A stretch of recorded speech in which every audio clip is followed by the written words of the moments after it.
Welcome guys, and today I'm going to show you how you can get 10 seconds of air in Skate 4 to complete the challenge. So what you'll need to do is get on top of the tallest building and right here jump it and do spread eagle.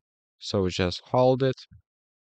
As you can see, you'll need to find a ramp or something and try to land with skateboard, and that's how you do this mission. So as you can see, we are going down.